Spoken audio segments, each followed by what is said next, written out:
Vanakkam. Hello friends.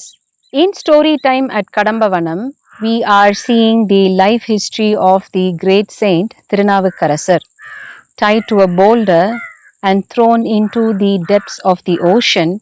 By meditating on the Lord's mantra Namachivaya, the stone turned into a float and brought Thirunavukarasar to the shores of Tirupadri Puliyur, and there was a crowd waiting to receive him. Thirunavukarasar fell down on the earth of Tirupadri Puliyur and worshipped the Lord Thondra Thunai Ishwarar with a choice hymn.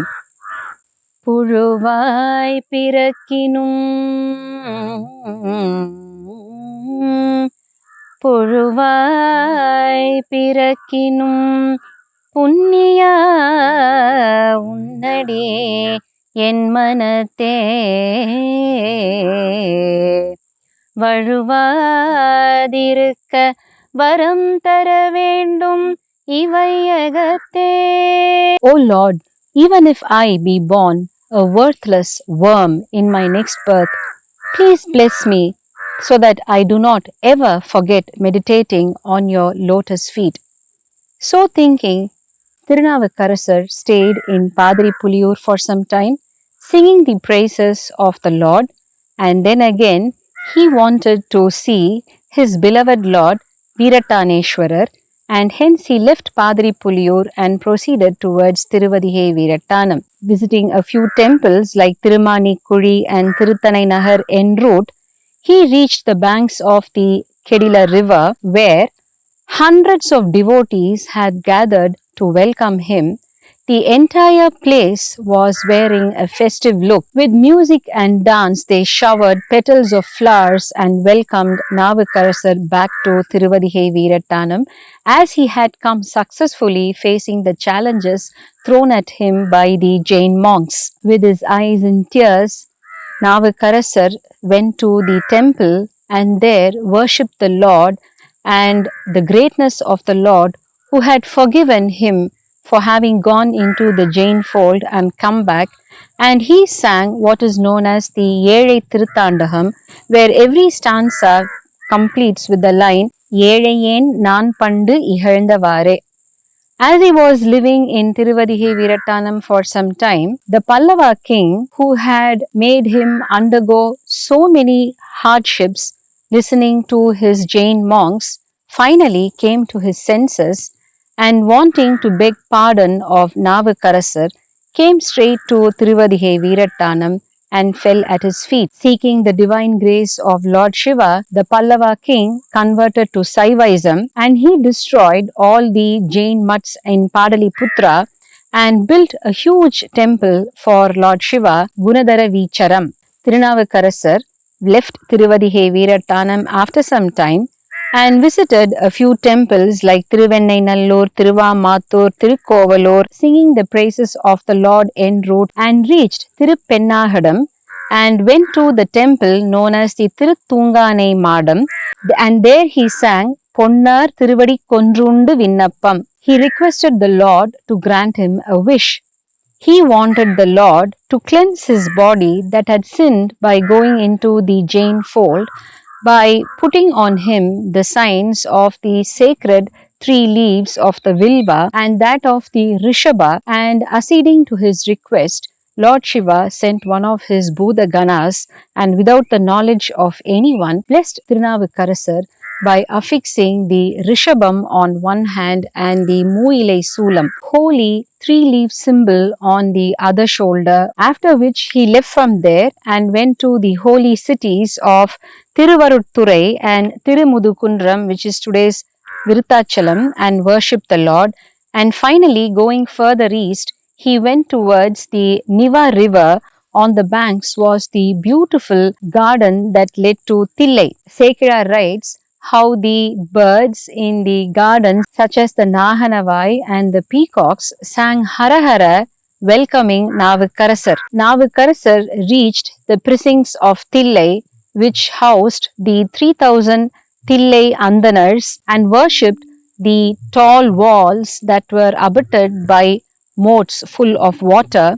He went inside and looked at the towering gopuras of Chidambaram, and his eyes were shedding tears when he worshipped the Lord and broke into song. Pattanai Padamaten Paramane Paramayohi, known as the Tirunerisai. Then he went to the backside of the temple and started doing his favorite Uravarappani, using the small spade in his hands while he was cleaning the grounds of the temple, and he was overcome with love for his Lord, and again he broke into a Tirukkuruntohai song.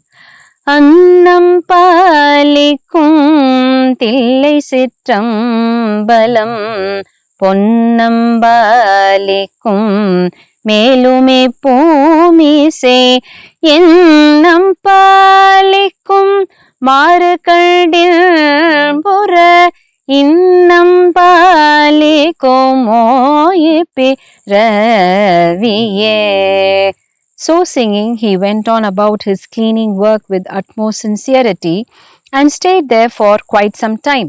Then he went to the nearby temples of Thiruvedkalathurai and Thirukkazhippalai, worshipped the Lord, and came back to Chidambaram, continuing with his Uravara work and singing the praises of the Lord.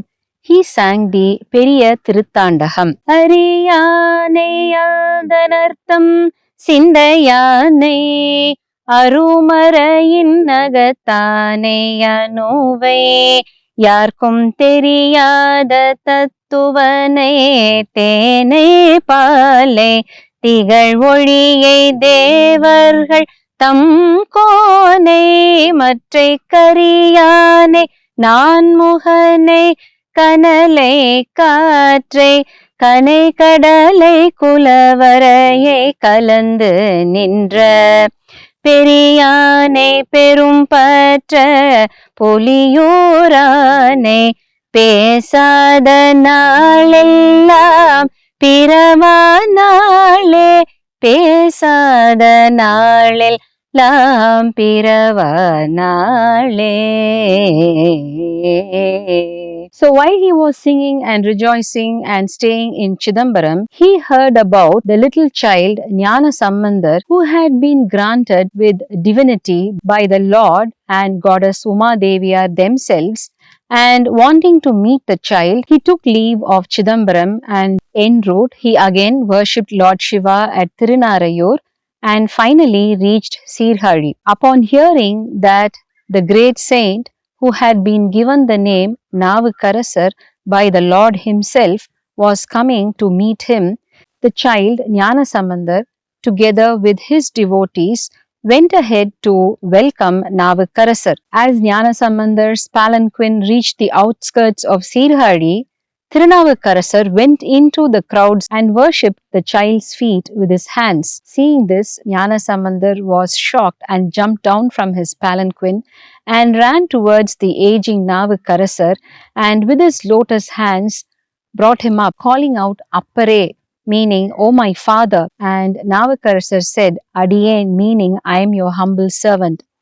Witnessing this beautiful scene where the two great stalwarts, Jnana Sambandar and Navukarasar, who were the eyes of the Saivite faith, all the devotees around them rejoiced. Jnana Sambandar invited and took Navukarasar into the great temple of Thoniyappar and requested Appar to sing the praises of the Lord. Navukarasar sang the Tirukkalumalam Tiruviruttam.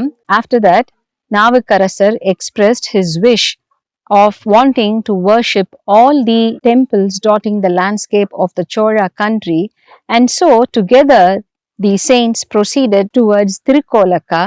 After worshipping the Lord there, Jnana Sambandar returned to Sirhari, while Navukarasar proceeded to worship the various temples devoted to Lord Shiva along the banks of the river Kaveri, including those of Mayavaram, Tirukkaruppariyalur, Tiruppungur, Tiruneedur, and finally reached Tiruvavadurai. He stayed in Tiruvavadurai some time, worshipping the Lord Masilamani Ishwarar, all the while doing his work of cleaning the temple grounds, singing the Lord's praises. He sang a Tiruthandagam on Masilamani Ishwarar, and from there proceeded to visit the temples of Tiruppalayaru and then went to Tiruchaktimutram.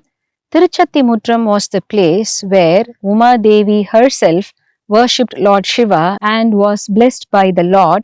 Having reached there, he made a special request to the Lord Sivakorundishwarar, singing a hymn that started Kovai Mudugi, in which he mentioned Kutram Vandu Kumaipadan Mun Puvar Adigal Em Talaimel Porithuvai, meaning before Lord Yama comes and takes my life away, please bless me by touching my head with your lotus feet. At once, a divine voice rang out in the temple precincts asking Tirunavukarasar to come to Tirunallur. Accordingly, Navukarasar went to Tirunallur and worshipped Periyandeshwarar and sang his praise in the form of a Tiruthandagam. Ninaindurhum Adiyare Nayya Vaittar, Nillame Teevinaigal Neenga Vaittar, mentioning how the Lord made his sincere devotees go through so many hardships, at the end of which Lord Shiva appeared himself and blessed Tirunavukarasar by placing his feet on the saint's head. Navukarasar rejoiced as if he were a poor man who had suddenly been blessed with mountains of riches. And from there, he went further to the temple of Tirukkaruhavur and Tiruppalam and finally reached Tingalur. In Tingalur lived the great saint Appudi Adigal, about whom we will see in the next episode. Vanakkam.